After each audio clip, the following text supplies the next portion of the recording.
Kasi merong gumagawa siya ng isang bagay na hindi dapat niya ginagawa. Kasi kapag hindi hinahack yung cellphone na yun, gumagana naman siya, hindi mo alam na may nagbabantay na pala sa'yo. Akala mo, ang safe na safe ka. Corrupted siya kasi kapag gusto pala ng hacker at connected sa network, yung cellphone na yun, pwede niyang galawin yung cellphone na yun. At nakikita mo nga, ginagalaw yung cellphone na yun. Kaya nga po, kapag basta ang isang makina ay corrupt, ay gumagawa ng isang bagay na hindi dapat niya ginagawa, kahit hindi pa niya ginagawa yung masamang bagay na yun, pwede mong sabihin na corrupted. Chairman George Garcia, ikaw ang fake news. Halatang wala kang alam sa mga bagay na to. Mas maganda siguro na mag-imbita ka ng IT expert at magdebate kami. Okay? Kasi ang ginagawa mo, strawman fallacies lahat to kasi nungalingan lahat, nagsasabi ka ng bagay-bagay na hindi totoo sa totoong buhay, hindi totoo sa rules. At ngayon, pag-usapan naman natin itong darating na eleksyon. Ito kasi yung mainit na usapan ngayon ni Attorney Harold Respicio na tumatakbong Vice Mayor ng Reyna Mercedes at ng COMELEC Chairman na itong si Harold Respicio ay merong isiniwalat na kumbaga recommendation lang po ito para maging maayos po yung takbo ng eleksyon at wala pong maganap na pandaraya. So, eto po mga kababayan, kasi sabi ni attorney dito na marupok itong ACM na ito, yung automated counting machine, na possible na mahack po ito at magamit po ito ng mga mandaraya. So mga kababayan, totoo ito kasi kailangan kasi maging advance po tayong mag-isip. Mamaya kasi magkaroon po talaga ng matinding dayaan itong darating na eleksyon. Bibigyan po natin ng bagong reaksyon itong ginawa ni Attorney Harold Respicio na talagang matalino, mga kababayan. Ang taong bayan ay nakatutok dito. Magaling sumagot at talagang wala akong masabi kasi talagang may utak merong mga sense itong mga sinasabi niya. So pakinggan po natin mga kababayan. At i-comment nyo po kung sino ang may credible na magsalita dito. Si Attorney Harold Respicio na kinasuhan po ng cyber libel dahil daw sa pag-aakusa dito sa makinarya na ito, na sinabing possible na mahack at magamit ito sa pandaraya. At sinabi naman ng COMELEC, paninira lang po ito. Ngayon, tignan po natin. Pakinggan po natin itong malaking issue na ito at talagang tinututukan po ng mga netizen dahil malapit na po ang isasagawang eleksyon, mga kababayan. At kung mangyari na hindi matutukan ito at talagang marupok itong machine na ito na ang tawag dito, yung vulnerable o marupok ito sa mga hacker. Pakinggan po natin mga kababayan. Bigyan po natin ng panahon po ito kasi very relatable po tayo kasi tayo po ay mga botante. Paano pagka totoo talaga na magamit ito sa pandaraya? Mamaya yung mga binoto natin, panalo pala, pero talo pala dahil nadaya. Pakinggan natin mga kababayan. magandang umaga po sa inyong lahat. Ito po si Attorney Harold Respicio. Nagbigay po ng statement ang COMELEC kahapon, March 5, sa show ni Doris Begornia. Fake news pa rin daw si Attorney Harold Respicio. Mag-react po tayo. Andun yung mama, yung abogado, chairman, talagang pinaninindigan niya na pwedeng ma-hack, pwedeng mapakialaman yung ating mga makina pagdating sa eleksyon. Talagang naninindigan siya. Hakabol ang sabi niya. Oo, saka kinasuhan daw siya dahil talagang parang pwedeng mangyari yung kanyang akusasyon. Tama. What do you say, chairman? Una, hindi ko po tatalakayin yung mismong kaso sapagkat syempre nandiyan na po yan sa prosecutor's office ng City Hall ng Manila. Pero doon lang po sa sinasabi niya, ang sabi po niya kasi, Sir Alvin, Ma'am Doris, dinala namin sa inyong istasyon ang ating mga makina at yan po ina-demo natin on the spot talaga pagkaaga-aga nung sa programa po ninyo. Una, ang sabi po niya, yun daw po kasing makina ay nakakabit sa internet mula umaga hanggang gabi sa araw ng eleksyon. At yan po daw hindi gagana kung wala pong internet connection. Okay. Nakita niyo po doon sa inyong programa, nung dinala po natin, wala naman po internet connectivity dyan. Nakasaksak lang po sa kuryente yung mismong makina. In fact, tinanggal pa natin yung saksak kasi pwede natin gumana ang makina kahit hindi po siya nakasaksak sa kuryente sapagkat meron po siyang battery na pwede po tumakbo ng 3 araw. So yun po yung palang may mali. So ang sabi po niya, basta nakakabit sa internet, sure na mahahack po yan. Wala pong kabitan ng internet dyan. In fact po, ang sabi niya, pangalawa, ang mangyayari dyan ay magtatransmit muna ng result. Pagkatapos mag-transmit ng result, tsaka mag-iimprenta ng balota. Pag-transmit na result, pwede rin daw pong ma-hack doon. Hindi po ba ang ating sinasabi? Nasa guidelines po natin yan. Nasa TOR, nasa source code review, at nasa lahat po ng demo namin na magpiprint muna siya ng siyam na election returns. Yung isa ipapaskil ka agad sa labas ng presinto at pagkatapos tsaka po siya magtatransmit ng result. So, ibig sabihin, bago po siya mag-transmit ng result sa PPCRB, sa NAMFREL, sa majority party, sa minority party, sa media, sa central server ng COMELEC, sa City or Municipal Board of Canvassers, ay alam na po ng lahat kung ano ang result sa presinto. Dahil nga po nakapag-print na at nakapagpaskil na. At sabi po niya pati, kapag kada po corrupted, yan pong machine ay pwede raw pong magawa ng paraan na madaya. Hindi po pagka-corrupted kahit yung laptop natin, kahit cellphone natin, hindi na po gumagana yun. So medyo imposible po kapag ka-corrupted. Sabi rin po niya ay pwede rin po mahack. Para po sa kaalaman ng lahat, hindi po tayo naka-public connect, tayo po yung naka-private private po ang ating pong internet sa transmission, and therefore hindi po siya pwede yung ano po yung sinasabi niya. So doon pa lang po sa mga bagay-bagay na yun, medyo may mga mali po doon sa mga sinasabi niya. Kaya tama po yun. Ang sabi naman niya, pwede makipag-ugnayan kami. Opo, tama po yun, makikipag-ugnayan po kami sa kanya. Pero yun nga po ang dami na po niya kasing nasabi, hindi muna niya kami tinanong sa mga bagay na yan. If you are super confident na hindi... Ayun, yun po, yung sinabi ni Chairman George Garcia. Wow!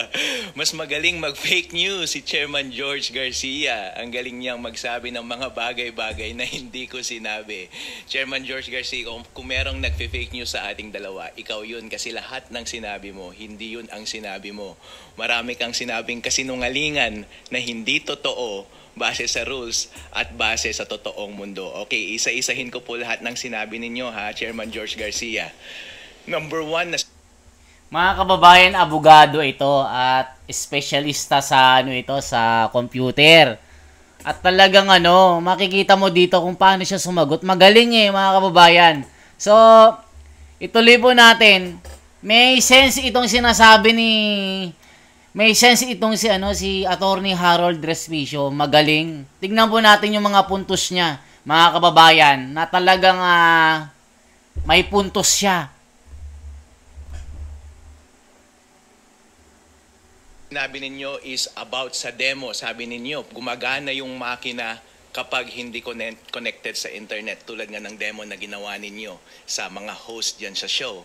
Hindi naman yun ang point ko, Chairman George Garcia. As a matter of fact, ang explicit instruction nyo po ba, di ba, sa mga COMELEC officers, kapag demo lang, bawal talagang i-connect sa internet yung automated counting machines. Kasi kapag i-connect mo yun at magta-transmit ka ng data, yung server na pagtra-transmitan niya ay yung COMELEC server na. Hindi natin alam kung on na yun or kung on na, malamang production server na yun. Bawal mo nang padalhan ng demo data yung production data, bawal mong padalhan. Kaya sa demo purposes talaga, kahit sa totoong buhay, wag mo dapat ipadala yung totoong data sa production servers. Kaya magandang policy during demo na hindi connected sa internet yung mga voting machines. Kaso nga lang, on election day, connected ba sila sa internet? Ang sagot po dyan, Chairman George, hindi mo sinabi.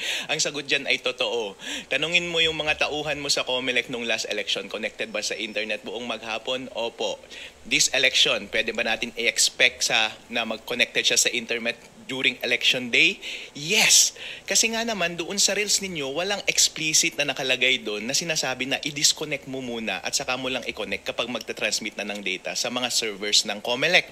At tinanong ko rin yung mga COMELEC officials, given this handbook or rules ng COMELEC ngayon about sa paghawak ng voting machines, sa tingin mo ba dapat mong i-disconnect? Sa tingin mo ba connected buong araw yung voting machine sa internet on election day? Sabi nila, oo, kasi wala namang instruction sa akin na tanggalin yung internet connection dun sa voting machine on election day. Kasi as a matter of fact, days before ng botohan, merong troubleshooting na ginagawa. Lahat, including ng internet connection, ay itetest. Iko-connect mo na kaagad siya sa machine at kapag okay na yung pasok niya sa internet, ibig sabihin, wala ka nang gagalawin sa machine. Ililigpit mo yung machine, wag mong gagalawin. Pagdating ng election day, i-on mo na lang yung machine. Wala ka nang gagalawin dun sa internet connection. So, ang point ko dun is, pwede mong i-deduce talaga na connected siya sa internet throughout the day. Ang point ko dun is, dapat maging explicit sa rules natin na on the day of elections, dapat may instruction doon sa rules ninyo, Annex B ng COMELEC Resolution 11098 na nagsasabi doon na on election day, i-disconnect mo muna sa internet yung automated counting machine at i-connect mo lang siya after printing ng election returns. Yun lang po ang point ko, COMELEC Chairman. Kasi kapag hindi mo ginawa yun, kahit tanungin mo lahat ng mga teacher ngayon na nagbabantay ng mga presinto natin, hindi naman nila alam about sa IT Hindi nila alam masyado tong issue na to. Siyempre, kung walang instruction, hindi nila gagawin. At kapag voluntaryo silang tatanggalin yung internet connection, sila pa ang madadali, sila pa ang papagalitan mo dahil gumagawa sila ng isang bagay na wala sa rules ninyo. Isa lang naman ang hinihingi ko, Chairman George, ang dami mong sinasabi na hindi naman mahalaga sa issue natin. Bakit ayaw mong i-disconnect sa internet yung automated counting machine bago at habang nagpiprint ng election return? Okay, yun po yung unang punto ninyo. Ang pangalawang punto po ninyo, sabi ninyo na sinasabi ko na nauuna yung sending ng transmission bago yung printing ng election returns. Hindi ko po sinabi yan. Sinasabi yan ng mga ibang mga commentators, mga ibang critic, pero hindi yan ang statement ko. Totoo po yan na nagsesend talaga, base na rin sa rules ninyo, na ang transmission ay nangyayari after ng printing ng election returns. Tama iyon. Ang point ko lang is, dapat bago ka mag-transmit ng data, wag mo munang i-connect sa internet. Kasi kapag connected yung counting machine sa internet, alam mo, magaling talaga itong mga kababayan. Totoo. Meron siyang meron common sense itong si Attorney Harold Respicio. Magaling siya. IT ito abogado saka CPA pa. At talagang ang trabaho niya talaga sa isang malaking kumpanya IT. Isipin nyo mga kababayan, magaling, meron siyang sentido común. Kumbaga meron siyang sentido común na common sense na ginagamit.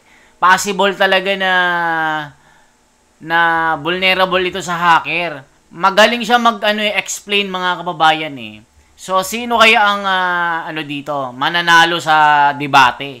Ituloy pa natin itong magandang issue na ito. Kasi, ito mga kababayan napapanahon na maging tayo, mapagmasid tayo sa mga nagaganap. Baka nga possible na magamit ito sa pandaraya sa darating na eleksyon. Matindi itong pasabog ni Attorney Harold Respicio na kababayan ko din ito mga kababayan.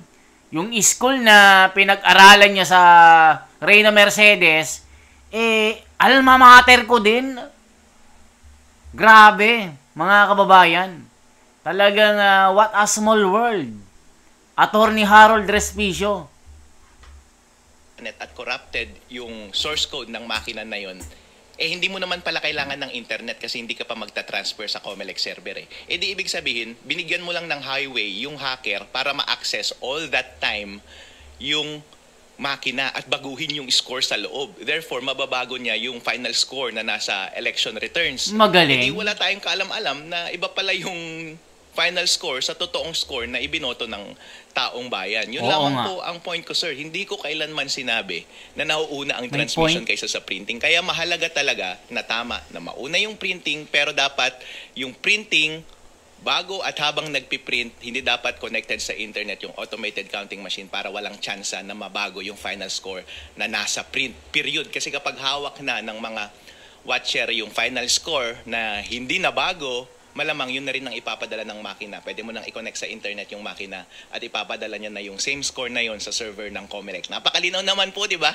Para ganun po ang ganun. Yun po ang point ko. Okay, sa pangatlong point ninyo, sir, about sa corruption, halata talagang wala kayong alam sa computer.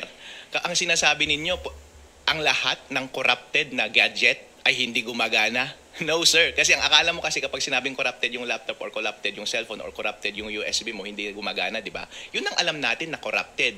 Pero maraming level ng corruption. Ibig sabihin lang ng corruption is hindi buo ang integridad ng source code or gumagawa siya ng isang bagay na hindi dapat niya ginagawa. Hindi ibig sabihin na hindi niya na totally pinapagana yung bagay na iyon. Ibig kong sabihin ay, habang ginagamit mo yung automated counting machine, for all intents and purposes, mukhang gumagana pa rin siya ng maayos. Pero hindi natin alam na merong idinagdag na daanan para sa isang masamang tao para manipulahin or magbigay ng instruction sa makina na yon habang connected yung makina sa internet. Yun po ang ibig sabihin ng corrupted. Kaya po doon sa, nung January nga, merong demo na pinakita sa Senate, di ba? Yung cellphone gumagalaw kahit hindi mo ginagalaw dahil na-access siya remotely. Yung cellphone na yun, gumagana pa rin, hindi ba?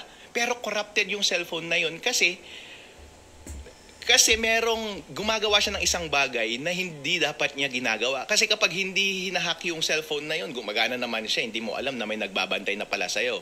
Akala mo, ang safe na safe ka.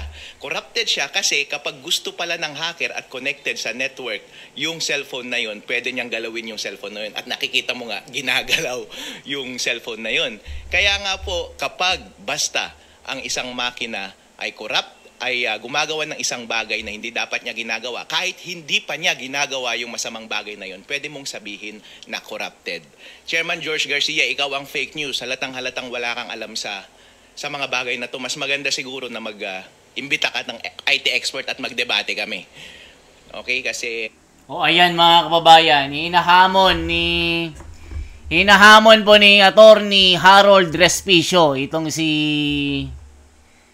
Chairman George Garcia ng Comelec na magdala ng IT expert para pag-usapan sa publiko at magdebate sila.